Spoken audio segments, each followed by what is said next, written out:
Bismillahirrahmanirrahim. Assalamualaikum warahmatullahi wabarakatuh. Perkenalkan, nama saya Suwandi.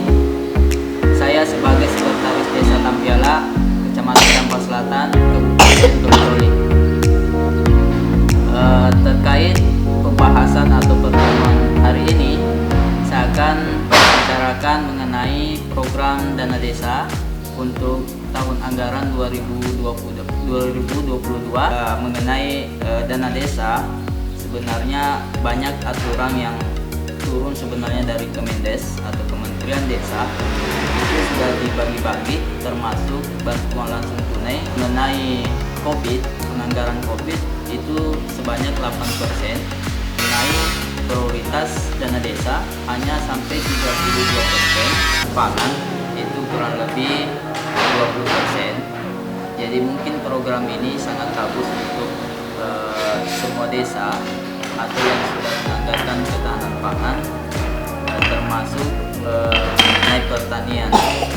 Nah, tetapi kalau bisa Pak, kalau bisa artinya kami dari pemerintah desa sangat kekurangan sebenarnya dari anggaran tersebut, karena masih banyak yang perlu dibenahi, termasuk saluran irigasi utamanya.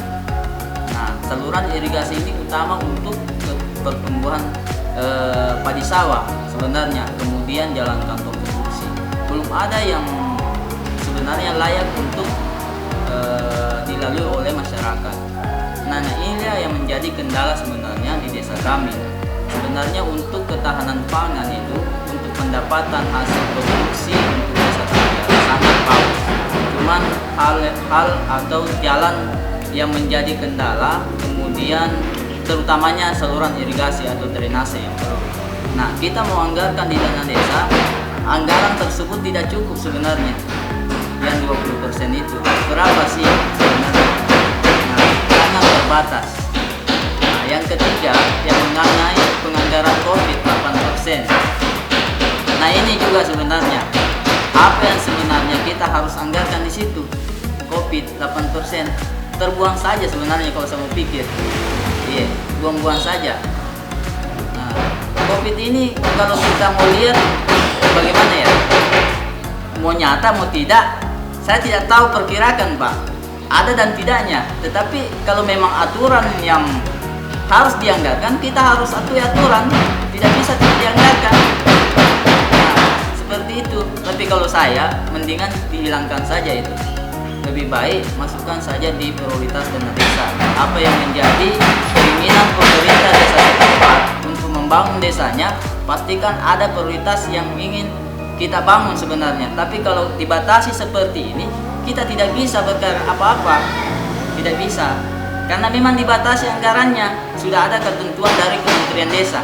Nah, itulah yang menjadi semua desa sebenarnya, termasuk saya, yang kita sebenarnya sudah musyawarah desa tentang perencanaan penganggaran untuk tahun ke depan. Tetapi kalau dana tersebut dibatasi seperti ini, kita tidak bisa berbuat apa-apa.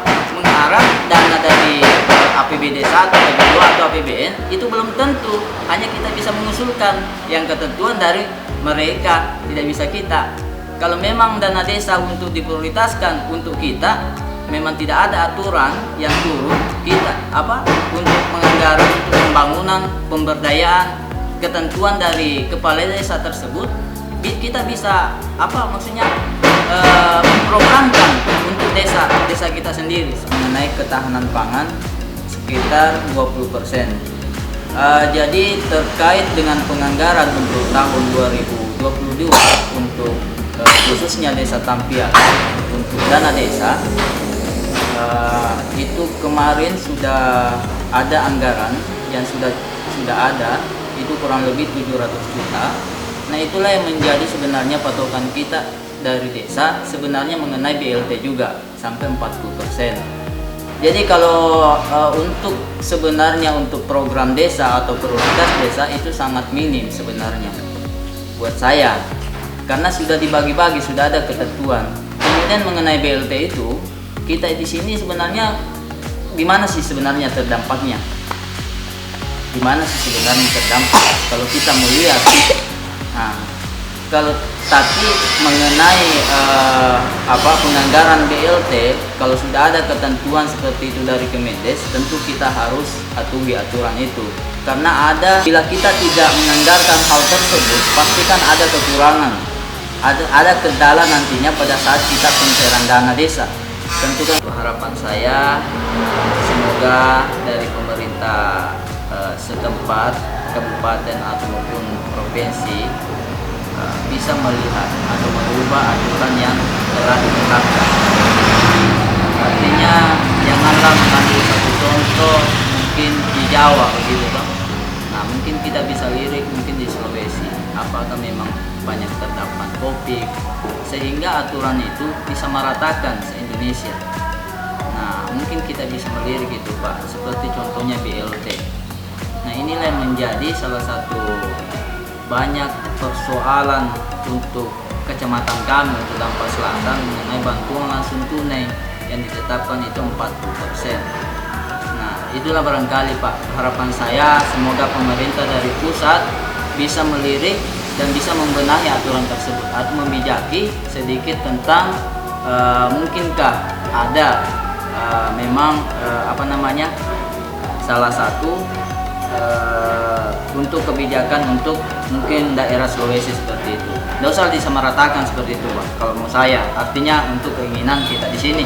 Karena kalau kita sendiri pemerintah di sini tidak ada yang terdampak di sini Pak. Tidak ada. Iya. Apa mau dilihat terdampak COVID? Tidak ada sama. Tidak tahulah dari kesehatan atau apa. Tapi kalau secara analisa kami tidak ada terdampak. Nah itulah yang mau dibantu BLT. Nah sedangkan untuk bantuan kayak program PKH, BPNT itu sudah terlalu banyak. Nah ini yang mau dibantu lagi BLT. Sama saja dengan ini untuk Dampak Selatan, untuk Desa Tampiala 100% orang miskin mau dibantu semua. Nah itulah yang menjadi, ini kan program dari pemerintah pusat Pemdes Pak, 40%. Mungkin kira-kira untuk PKH atau BPNT untuk Tampiala sudah 50% misalnya, ditambah lagi 40%, dapat bantuan semua Pak.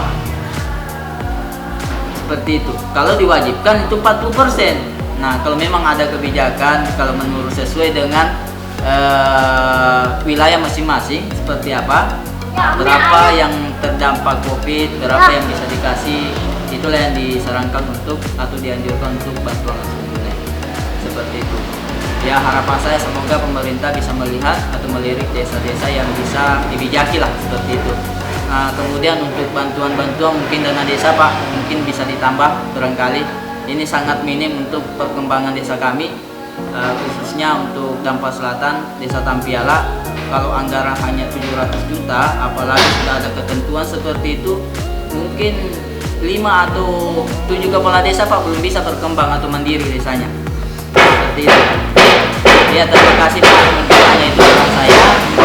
Semoga bisa menjadi pandangan kita semua untuk kedepannya, bisa sama-sama untuk membangun desa, bisa mandiri dan berkembang. Itu harapan saya Pak sebenarnya, tapi khususnya untuk para petani Pak bisa dimajukan ke depannya. Iya, khususnya petani Pak, karena rata-rata di sini masyarakat kami adalah petani. Ya, terima kasih.